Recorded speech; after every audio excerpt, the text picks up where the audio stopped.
자, 한번 상상해 보세요. 저 광활한 우주를 움직이는 거대한 힘, 그리고 바로 우리 손안에 있는 이 작은 기술을 움직이는 힘. 이 둘이 사실은 같은 원리로 움직인다는 거예요. 좀 놀랍지 않나요?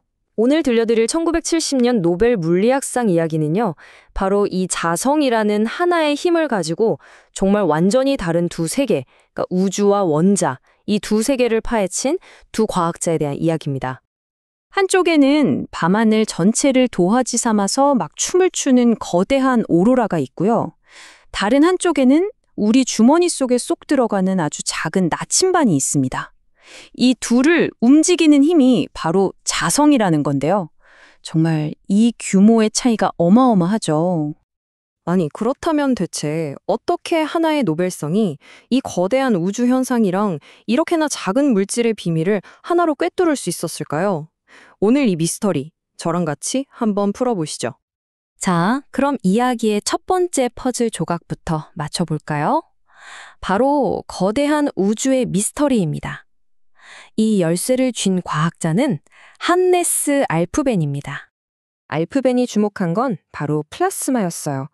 우리가 보통 고체, 액체, 기체까지는 잘 아는데 이게 바로 제4의 물질 상태거든요. 뭐냐면 원자에서 전자가 분리돼서 전기를 띠게 된 초고온 가스, 이렇게 생각하면 쉬워요. 태양이나 별, 심지어 별과 별 사이의 텅 빈 공간까지 사실 우주의 99%는 바로 이 플라스마로 채워져 있습니다.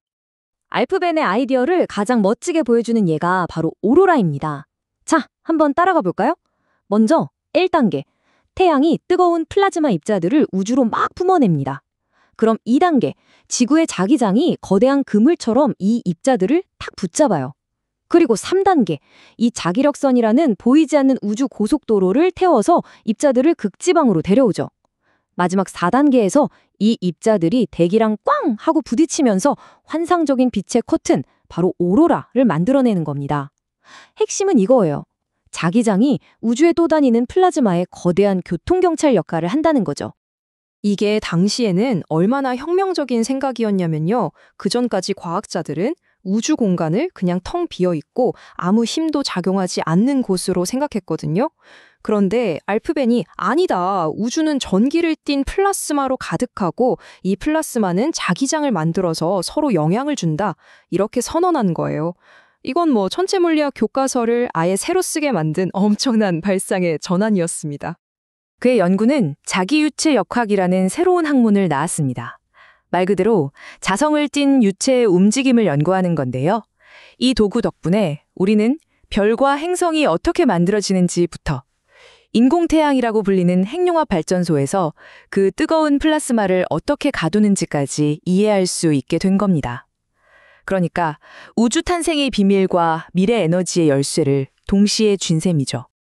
자, 이제 거대한 우주에서 아주 작은 원자의 세계로 한번 시선을 확 돌려보겠습니다. 두 번째 미스터리를 해결한 주인공 루이 네엘을 만나볼 시간입니다. 네을의 이야기는요, 무려 2000년 동안 이어진 거대한 수수께끼의 마지막 장이라고 할 수 있습니다. 인류는 고대 중국에서 나침반을 발명한 뒤로 자석의 신비한 힘을 계속 써왔지만, 아니 대체 왜? 라는 이 근본적인 질문에는 답을 못했거든요. 수많은 과학자들이 이 퍼즐에 도전했는데 마침내 뉴엘이 그 결정적인 조각들을 찾아내서 이 그림을 완성한 겁니다. 네엘의 천재성이 바로 여기에 드러납니다. 그는 원자들이라는 아주 작은 자석들이 그저 한 방향으로 나란히 줄만 서는 게 아니라는 걸 발견했어요. 자, 이걸 좀 보세요. 첫 번째는 강자성. 이건 우리가 아는 일반적인 자석처럼 모든 원자 자석이 한 방향을 보는 거예요. 그래서 자력이 아주 강하죠. 그런데 두 번째, 반강자성은요, 원자 자석들이 서로 반대 방향으로, 그러니까 엇갈려서 배열돼 있어요. 힘이 서로 상쇄되니까 겉보기엔 자성이 없는 것처럼 보이죠. 마지막으로 페리자성. 이것도 서로 반대 방향이긴 한데 한쪽 힘이 다른 쪽보다 더 커요. 그래서 약간의 자성이 남게 되는 거죠. 바로 이 미세한 배열의 차이가 완전히 새로운 종류의 자성 물질들을 탄생시킨 겁니다. 정말 대단한 발견이죠. 그런데 여기서 진짜 소름 돋는 반전이 하나 있어요. 인류가 수천 년 동안 길을 찾을 때 썼던 바로 그 나침반, 그 핵심 재료인 자철석이요. 사실은 우리가 흔히 생각하는 그런 일반 자석, 즉 강자성체가 아니었다는 겁니다. 그럼 뭐였을까요? 네, 맞습니다. 바로 네일이 발견한 페리자성체였어요. 와, 인류는 자신들이 그 원리도 제대로 이해하지 못하는 도구를 2000년 동안이나 써왔던 거죠. 그리고 이 발견은 그냥 과거의 비밀을 푸는 데서 그치지 않았습니다. 네일이 밝혀낸 이 원리 덕분에 자성을 아주 정밀하게 제어하는 게 가능해졌거든요. 이게 바로 오늘날 우리가 데이터를 저장하는 하드 드라이브나 컴퓨터 메모리의 핵심 기술이 된 겁니다. 말 그대로 디지털 세상을 떠받치는 기반을 만든 셈이죠. 자, 이제 서로 전혀 달라 보였던 알프벤과 네일의 이야기를 다시 하나로 합쳐볼 시간이네요. 결국 핵심은 이겁니다. 1970년 노벨 물리학상은 자성이라는 똑같은 열쇠 하나로 완전히 다른 두 개의 문을 연 이야기예요.